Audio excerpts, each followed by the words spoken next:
महाराष्ट्र की सियासत में आज जो सुबह सामने आई है, एक सियासी तौर पर बड़ा उलटफेर। महाराष्ट्र में देवेंद्र फडणवीस एक बार फिर से सीएम बन गए हैं, दूसरी बार सीएम पद की शपथ भी ले चुके हैं। बीजेपी ने एनसीपी के साथ अपनी सरकार बनाई, जो कि सभी की सोच से बिल्कुल इतर नजर आया। अजीत पवार ने डिप्टी सीएम पद की शपथ ले ली है, वो तस्वीर भी न्यूज नेशन ने आप तक पहुंचाई थी। तो महाराष्ट्र में बड़ा सियासी उलटफेर सामने आया।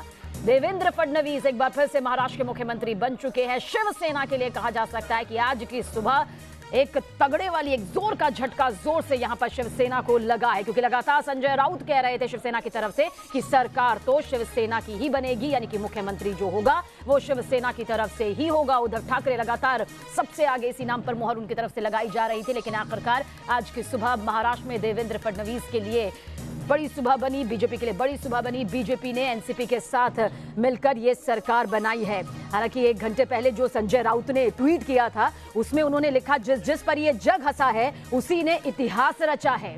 क्या संदर्भ उनका इसमें छिपा हुआ है वो बेहद आसानी से समझा जा सकता है।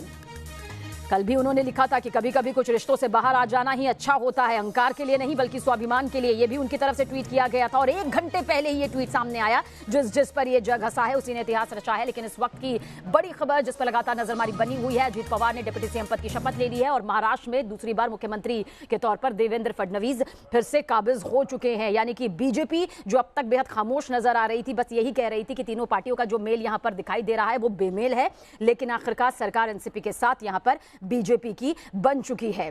वैसे आपको बता दें कि किस तरह से 288 सीटों में से बीजेपी ने 105 पर अपना कब्जा किया था। शिवसेना के पास 56 सीटें आई थी, कांग्रेस के पास 44 और एनसीपी के पास 54 सीटें आई थी। हालांकि शिवसेना, कांग्रेस और एनसीपी जहां पर सरकार बनाती हुई नजर आ रही थी, पासा बिल्कुल पलट चुका है। ये 5 तस्वीरें इस बात का सबसे बड़ा सबूत है कि किस तरह से आज महाराष्ट्र की राजनीतिक सुबह इस तरह से दिखाई दे रही है। पंकज हमारे संवाददाता लगातार इस पर अपनी नजर बनाए हुए हैं। पंकज, कहा जा सकता है जो सोचा ना था वो हो गया, लेकिन जो हुआ है अब वो किस किस के लिए, किस तरह की सुबह? देखिए, जो हुआ है वो शिवसेना के लिए बेहद घातक है। मैं कांग्रेस का नाम नहीं लूंगा क्योंकि कांग्रेस ने अभी तक अपना रुख साफ नहीं किया था। बीती शाम तक लग रहा था कि आज सब कुछ तय हो जाएगा। शाम को जो मीटिंग हुई थी, कल शाम की अगर बात करें तो वहां पर खुद अजीत पवार मौजूद थे, शरद पवार मौजूद थे, उद्धव ठाकरे वहां पर मौजूद थे। तो ये उम्मीद लगाई जा रही थी। खुद शरद पवार ने कहा था कि सब कुछ तय हो चुका है, कल एक प्रेस कॉन्फ्रेंस की जाएगी और मीडिया को ब्रीफ किया जाएगा कि सरकार की सहमति किन शर्तों पर हुई है। तो ये उम्मीद लगाई जा रही थी कि आज जो है एक प्रेस कॉन्फ्रेंस करेगी तीनों पार्टियां और महाराष्ट्र में सरकार बनाने को लेकर इनकी रणनीति जो है वो तय हो जाएगी।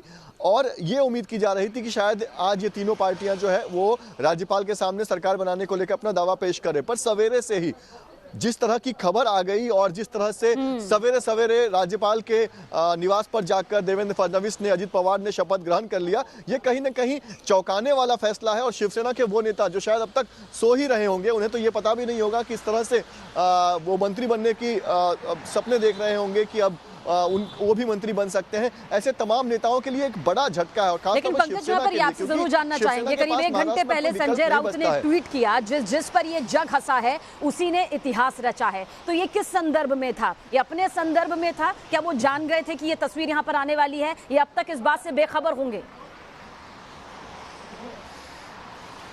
देखिए, संजय राउत का ये ट्वीट साफ कहता है कि वो बेखबर थे, क्योंकि लगातार जिस तरह की वो ट्वीट कर रहे थे, कल भी उन्होंने जो ट्वीट किया था और आज वो खुद को जो कह रहे हैं कि वो इतिहास रचना, शिवसेना जो है वो एक इतिहास रच रही है कांग्रेस और एनसीपी के साथ मिलकर, इस तरह के जो संकेत वो दे रहे हैं, तो शायद उन्हें भी नहीं पता था कि इतिहास जो है वो कहीं और रचा जा रहा है, कुछ और प्लानिंग चल रही है। और ये सब कुछ जो है वो आप कह सकते हैं कि बीती रात के बाद ये स्ट्रैटेजी तैयार की गई और सवेरे सवेरे मुख्यमंत्री और उप मुख्यमंत्री के पद पर अजीत पवार और मुख्यमंत्री के पद पर देवेंद्र फडणवीस ने शपथ ले ली। और ये भी अभी तक साफ नहीं है कि क्या अजीत पवार ने जिन 22 एमएलए के साथ बीजेपी को समर्थन दिया है, तो क्या इस बात की सहमति शरद पवार की भी थी या नहीं थी। तो अब तक ये भी तस्वीर साफ नहीं हो पाई है कि अजीत पवार 22 एमएलए लेकर बीजेपी की तरफ आ गए हैं, लेकिन क्या शरद पवार को उन्होंने भरोसे में लिया है या शरद पवार के लिए भी इस बड़ी तस्वीर का साफ होना बेहद जरूरी है। और ये अभी